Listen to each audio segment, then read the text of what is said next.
Étudier la vie quotidienne serait une entreprise parfaitement ridicule et d'abord condamnée à ne rien saisir de son objet si l'on ne se proposait pas explicitement d'étudier cette vie quotidienne afin de la transformer.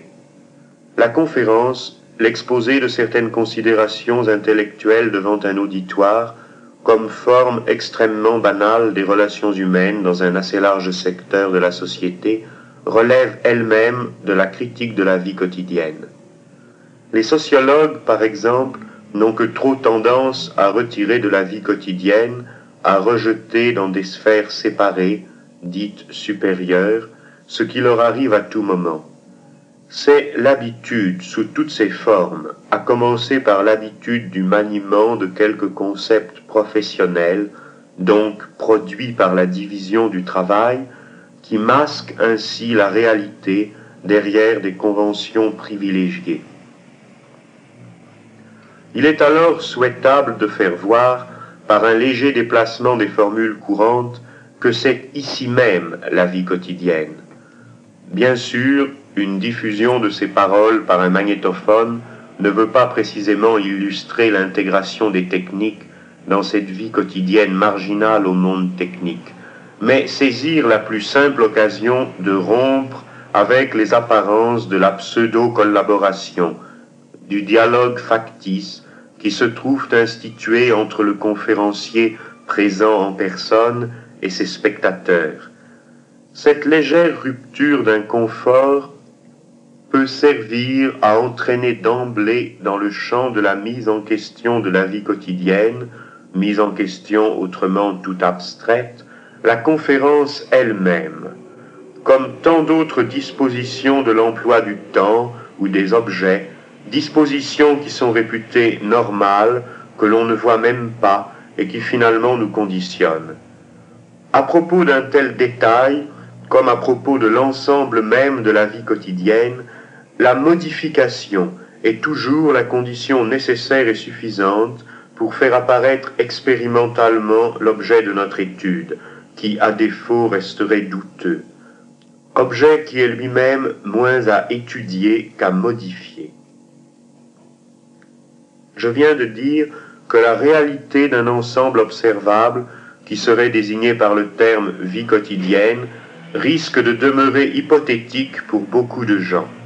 En effet, depuis que ce groupe de recherche s'est constitué, le trait le plus frappant n'est évidemment pas qu'il n'ait encore rien trouvé, c'est que la contestation de l'existence même de la vie quotidienne s'y soit fait entendre dès le premier moment, et n'ait cessé de s'y renforcer de séance en séance. La majorité des interventions que l'on a pu écouter jusqu'ici dans cette discussion émanaient de personnes qui ne sont aucunement convaincues que la vie quotidienne existe, car elles ne l'ont rencontrée nulle part. Un groupe de recherche sur la vie quotidienne, animé de cet esprit, est en tout point comparable à un groupe parti à la recherche du Yéti, et dont l'enquête pourrait aussi bien aboutir à la conclusion qu'il s'agissait d'une plaisanterie folklorique.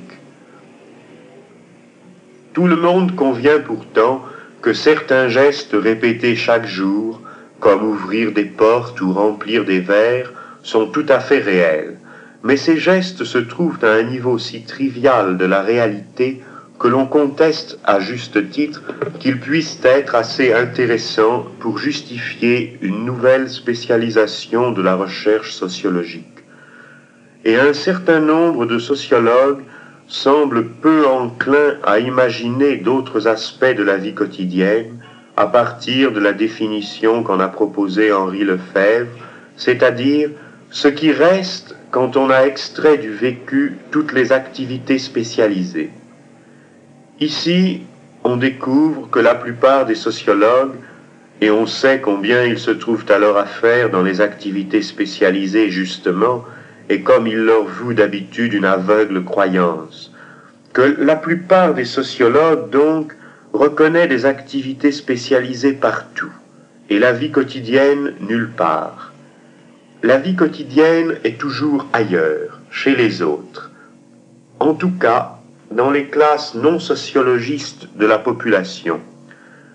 Quelqu'un a dit ici que les ouvriers seraient intéressants à étudier comme cobayes probablement inoculés de ce virus de la vie quotidienne, parce que les ouvriers, n'ayant pas accès aux activités spécialisées, n'ont que la vie quotidienne à vivre. Cette façon de se pencher sur le peuple à la recherche d'un lointain primitivisme du quotidien, et surtout ce contentement avoué sans détour, cette fierté naïve de participer à une culture dont personne ne peut songer à dissimuler l'éclatante faillite, la radicale incapacité de comprendre le monde qui la produit, tout ceci ne laisse pas d'être étonnant. Il y a là une volonté manifeste de s'abriter derrière une formation de la pensée qui s'est fondée sur la séparation de domaines parcellaires artificiels, afin de rejeter le concept inutile, vulgaire et gênant de vie quotidienne. Un tel concept recouvre un résidu de la réalité cataloguée et classée, résidu auquel certains répugnent d'être confrontés, car c'est en même temps le point de vue de la totalité. Il impliquerait la nécessité d'un jugement global, d'une politique. On dirait que certains intellectuels se flattent ainsi d'une participation personnelle illusoire au secteur dominant de la société, à travers leur possession d'une ou plusieurs spécialisations culturelles, ce qui pourtant les place au premier rang pour s'aviser que l'ensemble de cette culture dominante est notoirement mangé au mythe. Mais quel que soit le jugement que l'on porte sur la cohérence de cette culture ou sur son intérêt dans le détail, l'aliénation qu'elle a imposée aux intellectuels en question, c'est de les faire juger depuis le ciel des sociologues qu'ils sont tout à fait extérieurs à cette vie quotidienne des populations quelconques, ou placés trop haut dans l'échelle des pouvoirs humains, comme s'ils n'étaient pas, eux aussi, plutôt des pauvres. Il est sûr que les activités spécialisées ont une existence. Elles ont même, dans une époque donnée, un emploi général qu'il est toujours bon de reconnaître d'une manière démystifiée. La vie quotidienne n'est pas tout. Bien qu'elle soit en osmose avec les activités spécialisées au point que, d'une certaine façon, on n'est jamais en dehors de la vie quotidienne. Mais si l'on recourt à l'image facile d'une représentation spatiale des activités, il faut encore placer la vie quotidienne au centre de tout. Chaque projet en part, et chaque réalisation revient y prendre sa véritable signification. La vie quotidienne est la mesure de tout, de l'accomplissement, ou plutôt du non-accomplissement des relations humaines, de l'emploi du temps vécu, des recherches de l'art, de la politique révolutionnaire. Ce n'est pas assez de rappeler que l'espèce de vieille image d'Épinal scientifique de l'observateur désintéressé est fallacieuse en tout cas. On doit souligner le fait que l'observation désintéressée est encore moins possible ici que partout ailleurs.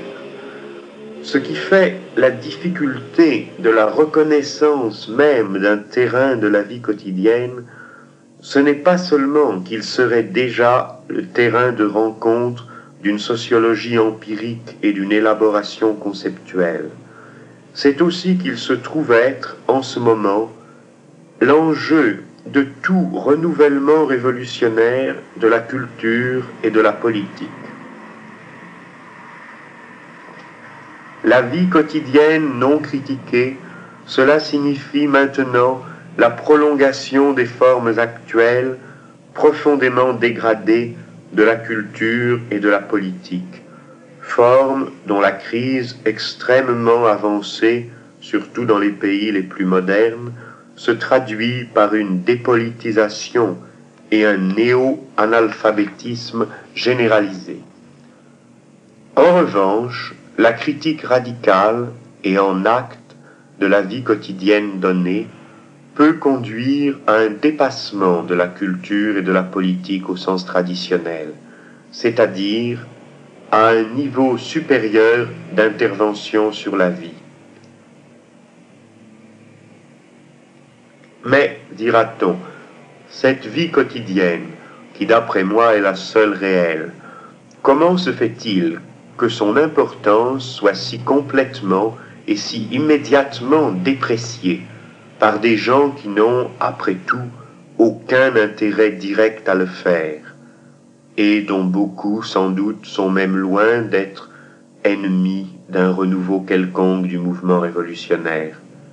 Je pense que c'est parce que la vie quotidienne est organisée dans les limites d'une pauvreté scandaleuse, et surtout parce que cette pauvreté de la vie quotidienne n'a rien d'accidentel.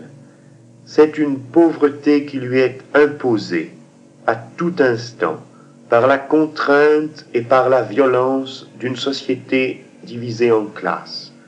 Une pauvreté organisée historiquement selon les nécessités de l'histoire de l'exploitation. L'usage de la vie quotidienne, au sens d'une consommation du temps vécu, est commandé par le règne de la rareté. Rareté du temps libre et rareté des emplois possibles de ce temps libre. De même que l'histoire accélérée de notre époque est l'histoire de l'accumulation, de l'industrialisation, le retard de la vie quotidienne, sa tendance à l'immobilisme, sont les produits des lois et des intérêts qui ont conduit cette industrialisation. La vie quotidienne présente effectivement, jusqu'à présent, une résistance à l'historique. Ceci juge d'abord l'historique en tant que l'héritage et le projet d'une société d'exploitation. La pauvreté extrême de l'organisation consciente, de la créativité des gens dans la vie quotidienne, traduit la nécessité fondamentale de l'inconscience et de la mystification dans une société exploiteuse, dans une société de l'aliénation. Henri Lefebvre a appliqué ici une extension de l'idée d'inégal développement pour caractériser la vie quotidienne, décalée mais non coupée de l'historicité, comme un secteur attardé. Je crois que l'on peut aller jusqu'à qualifier ce niveau de la vie quotidienne de secteur colonisé. On a vu à l'échelle de l'économie mondiale que le sous-développement et la colonisation sont des facteurs en interaction. Tout porte à croire qu'il en va de même à l'échelle de la formation économique sociale de la praxis. La vie quotidienne, mystifiée par tous les moyens et contrôlée policièrement, est une sorte de réserve pour les bons sauvages qui font marcher, sans la comprendre, la société moderne, avec le rapide accroissement de ses pouvoirs techniques et l'expansion forcée de son marché. L'histoire, c'est-à-dire la transformation du réel, n'est pas actuellement utilisable dans la vie quotidienne parce que l'homme de la vie quotidienne est le produit d'une histoire sur laquelle il n'a pas de contrôle. C'est évidemment lui-même qui fait cette histoire, mais pas librement. La société moderne se comprend par fragments spécialisés, à peu près intransmissibles, et la vie quotidienne, où toutes les questions risquent de se poser d'une manière unitaire, est donc naturellement le domaine de l'ignorance.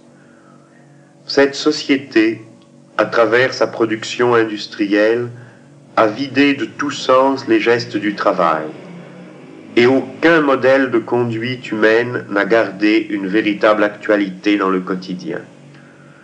Cette société tend à atomiser les gens en consommateurs isolés, à interdire la communication. La vie quotidienne est ainsi vie privée, domaine de la séparation et du spectacle. De sorte que la vie quotidienne est aussi la sphère de la démission des spécialistes. C'est là que, par exemple, un des rares individus capables de comprendre la plus récente image scientifique de l'univers va devenir stupide et peser longuement les théories artistiques d'Alain Robbe-Grillet, ou bien envoyer des pétitions au président de la République dans le dessein d'infléchir sa politique. C'est la sphère du désarmement, de l'aveu de l'incapacité de vivre. On ne peut donc pas caractériser seulement le sous-développement de la vie quotidienne par sa relative incapacité d'intégrer des techniques. Ce trait est un produit important mais encore partiel de l'ensemble de l'aliénation quotidienne, qui pourrait être définie comme l'incapacité d'inventer une technique de libération du quotidien. Et de fait, beaucoup de techniques modifient plus ou moins nettement certains aspects de la vie quotidienne. Les arts ménagers, comme on l'a dit ici, mais aussi bien le téléphone, la télévision, l'enregistrement de la musique sur disque micro-sillon, les voyages aériens popularisés, etc. Ces éléments interviennent anarchiquement, au hasard, sans que personne en ait prévu les connexions et les conséquences. Mais il est sûr que, dans son ensemble, ce mouvement d'introduction des techniques dans la vie quotidienne, étant finalement encadré par la rationalité du capitalisme moderne bureaucratisé, va plutôt dans le sens d'une réduction de l'indépendance et de la créativité des gens. Ainsi, les villes nouvelles d'aujourd'hui figurent clairement la tendance totalitaire de l'organisation de la vie par le capitalisme moderne. Les individus isolés, généralement isolés dans le cadre de la cellule familiale, y voient réduire leur vie à la pure trivialité du répétitif quotidien, combiné à l'absorption obligatoire d'un spectacle également répétitif. Il faut donc croire que la censure que les gens exercent sur la question de leur propre vie quotidienne s'explique par la conscience de son insoutenable misère, en même temps que par la sensation, peut-être inavouée, mais inévitablement éprouvée un jour ou l'autre, que toutes les vraies possibilités, tous les désirs qui ont été empêchés par le fonctionnement de la vie sociale résidaient là, et nullement dans des activités ou distractions spécialisées. C'est-à-dire que la connaissance de la richesse profonde, de l'énergie abandonnée dans la vie quotidienne, est inséparable de la connaissance de la misère de l'organisation dominante de cette vie. Seule l'existence perceptible de cette richesse inexploitée conduit à définir par contraste la vie quotidienne comme misère et comme prison, puis d'un même mouvement à nier le problème. Dans ces conditions, se masquer la question politique posée par la misère de la vie quotidienne veut dire se masquer la profondeur des revendications portant sur la richesse possible de cette vie. Revendications qui ne sauraient mener à moins qu'à une réinvention de la révolution. On admettra qu'une fuite devant la politique à ce niveau n'est aucunement contradictoire avec le fait de militer dans le Parti socialiste unifié, par exemple, ou de lire avec confiance l'humanité. Tout dépend effectivement du niveau où l'on ose poser ce problème. Comment vit-on? Comment en est-on satisfait, insatisfait? Ceci sans se laisser un instant intimider par les diverses publicités qui visent à vous persuader que l'on peut être heureux à cause de l'existence de Dieu ou du dentifrice Colgate ou du CNRS. Il me semble que ce terme critique de la vie quotidienne pourrait et devrait aussi s'entendre avec ce renversement, critique que la vie quotidienne exercerait souverainement sur tout ce qui lui est vainement extérieur. La question de l'emploi des moyens techniques dans la vie quotidienne et ailleurs n'est rien d'autre qu'une question politique. Et entre tous les moyens techniques trouvables, ceux qui sont mis en œuvre sont en vérité sélectionnés conformément au but de maintien de la domination d'une classe. Quand on envisage l'hypothèse d'un avenir tel qu'il est admis par la littérature de science-fiction, où des aventures interstellaires coexisteraient avec une vie quotidienne gardée sur cette terre dans la même indigence matérielle et le même moralisme archaïque, ceci veut dire exactement qu'il y aurait encore une classe de dirigeants spécialisés qui maintiendrait à son service les foules prolétaires des usines et des bureaux, et que les aventures interstellaires seraient uniquement l'entreprise choisie par ces dirigeants, la manière qu'ils auraient trouvé de développer leur économie irrationnelle, le comble de l'activité spécialisée. On s'est demandé, la vie privée est privée de quoi? Tout simplement de la vie qui en est cruellement absente. Les gens sont aussi privés qu'il est possible de communication et de réalisation d'eux-mêmes. Il faudrait dire de faire leur propre histoire personnellement. Les hypothèses pour répondre positivement à cette question sur la nature de la privation ne pourront donc s'énoncer que sous forme de projets d'enrichissement, projets d'un autre style de vie, en fait d'un style. Ou bien, si l'on considère que la vie quotidienne est à la frontière du secteur dominé et du secteur non dominé de la vie, donc le lieu de l'aléatoire, il faudrait parvenir à substituer au présent ghetto une frontière toujours en marche, travailler en permanence à l'organisation de chances nouvelles. La question de l'intensité du vécu est posée aujourd'hui, par exemple avec l'usage des stupéfiants, dans les termes où la société de l'aliénation est capable de poser toute question. Je veux dire en termes de fausse reconnaissance d'un projet falsifié, en termes de fixation et d'attachement. Il convient de noter aussi à quel point l'image de l'amour élaborée et diffusée dans cette société s'apparente à la drogue. La passion y est d'abord reconnue en tant que refus de toutes les autres passions, et puis elle est empêchée, et finalement ne se retrouve que dans les compensations du spectacle régnant.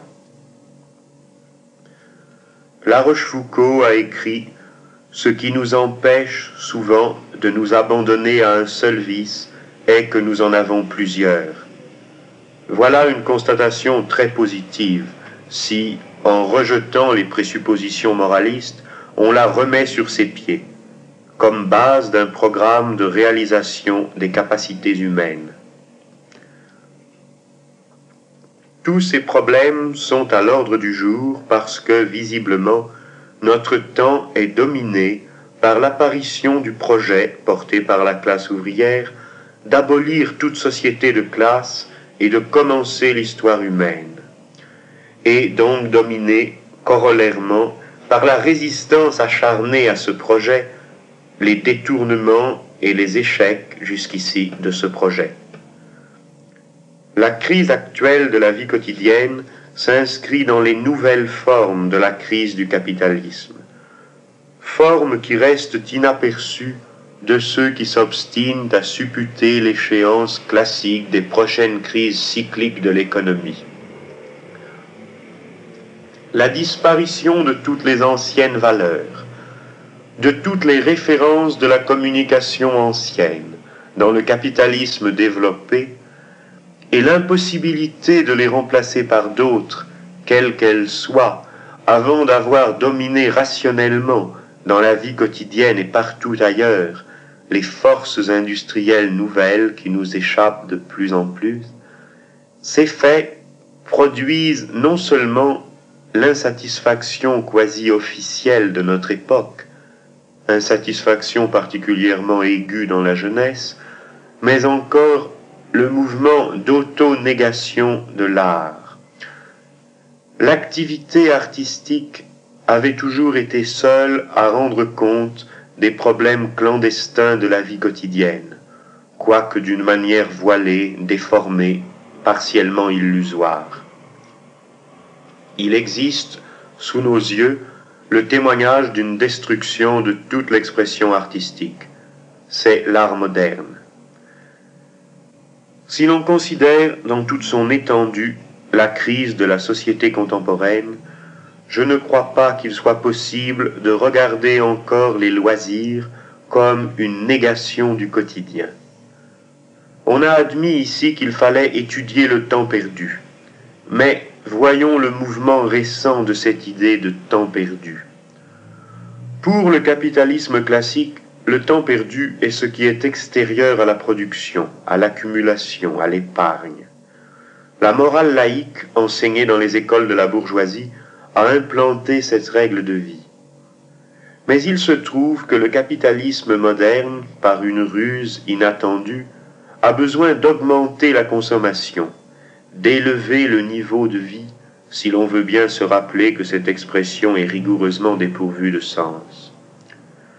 Comme, dans le même temps, les conditions de la production, parcellarisées et minutées à l'extrême, sont devenues parfaitement indéfendables, la morale qui a déjà cours dans la publicité, la propagande et toutes les formes du spectacle dominant, admet au contraire franchement que le temps perdu est celui du travail, qui n'est plus justifié que par les divers degrés du gain, lequel permet d'acheter du repos, de la consommation, des loisirs, c'est-à-dire une passivité quotidienne fabriquée et contrôlée par le capitalisme. Maintenant, si l'on envisage la facticité des besoins de la consommation que crée de toutes pièces et stimule sans cesse l'industrie moderne, si l'on reconnaît le vide des loisirs et l'impossibilité du repos, on peut poser la question d'une manière plus réaliste. Qu'est-ce qui ne serait pas du temps perdu? Autrement dit, le développement d'une société de l'abondance devrait aboutir à l'abondance de quoi? Ceci peut évidemment servir de pierre de touche à bien des égards. Quand, par exemple, dans un des journaux où s'étale l'inconsistance de la pensée de ces gens que l'on appelle les intellectuels de gauche, je veux dire France Observateur, on peut lire un titre qui annonce quelque chose comme « La petite voiture à l'assaut du socialisme » devant un article qui explique que les Russes se mettraient ces temps-ci à poursuivre individuellement une consommation privée des biens sur le mode américain, à commencer naturellement par les voitures. On ne peut s'empêcher de penser qu'il ne serait quand même pas indispensable d'avoir assimilé après Hegel toute l'œuvre de Marx pour s'aviser, au moins, de ce qu'un socialisme qui recule devant l'invasion du marché par des petites voitures n'est en aucune façon le socialisme pour lequel le mouvement ouvrier a lutté. De sorte que ce n'est pas à un quelconque étage de leur tactique ou de leur dogmatisme qu'il faut s'opposer aux dirigeants bureaucratiques de la Russie, mais à la base, sur ce fait que la vie des gens n'a pas réellement changé de sens. Et ceci n'est pas la fatalité obscure de la vie quotidienne, destinée à rester réactionnaire. C'est une fatalité imposée extérieurement à la vie quotidienne, par la sphère réactionnaire des dirigeants spécialisés, quelle que soit l'étiquette sous laquelle ils planifient la misère dans tous ses aspects. Alors, la dépolitisation actuelle de beaucoup d'anciens militants de la gauche l'éloignement d'une certaine aliénation pour se jeter dans une autre, celle de la vie privée, n'a pas tellement le sens d'un retour à la privatisation en tant que refuge contre les responsabilités de l'historicité, mais bien plutôt d'un éloignement du secteur politique spécialisé, et donc toujours manipulé par d'autres, où la seule responsabilité vraiment prise a été de laisser toutes les responsabilités à des chefs incontrôlés, où le projet communiste a été trompé et déçu. De même que l'on ne peut opposer en bloc la vie privée à une vie publique sans demander quelle vie privée, quelle vie publique, car la vie privée contient les facteurs de sa négation et de son dépassement, comme l'action collective révolutionnaire a pu nourrir les facteurs de sa dégénérescence. De même, on aurait tort de faire le bilan d'une aliénation des individus dans la politique révolutionnaire, alors qu'il s'agissait de l'aliénation de la politique révolutionnaire elle-même. Il est juste de dialectiser le problème de l'aliénation, de signaler les possibilités d'aliénation toujours renaissantes dans la lutte même menée contre l'aliénation. Mais alors, soulignons que tout ceci doit s'appliquer au niveau le plus haut de la recherche, par exemple à la philosophie de l'aliénation dans son ensemble, et non au niveau du stalinisme, dont l'explication est malheureusement plus grossière. La civilisation capitaliste n'est encore dépassée nulle part, mais partout elle continue à produire elle-même ses ennemis. La prochaine montée du mouvement révolutionnaire, radicalisé par les enseignements des précédentes défaites, et dont le programme revendicatif devra s'enrichir à la mesure des pouvoirs pratiques de la société moderne, pouvoirs qui constituent virtuellement dès à présent la base matérielle qui manquait aux courants dits utopiques du socialisme. Cette prochaine tentative de contestation totale du capitalisme saura inventer et proposer un nouvel emploi de la vie quotidienne et s'appuiera immédiatement sur de nouvelles pratiques quotidiennes, sur de nouveaux types de rapports humains, n'ignorant plus que toute conservation à l'intérieur du mouvement révolutionnaire des relations qui dominent dans la société existante mène insensiblement à reconstituer avec diverses variantes cette société. De même qu'autrefois la bourgeoisie dans sa phase ascendante a dû mener une liquidation impitoyable de tout ce qui surpassait la vie terrestre, le ciel, l'éternité, de même le prolétariat révolutionnaire, qui ne peut jamais, sans cesser d'exister comme tel, se reconnaître un passé ou des modèles, devra renoncer à tout ce qui surpasse la vie quotidienne, ou plutôt prétend la surpasser. Le spectacle, le geste ou le mot historique, la grandeur des dirigeants, le mystère des spécialisations, l'immortalité de l'art et son importance extérieure à la vie.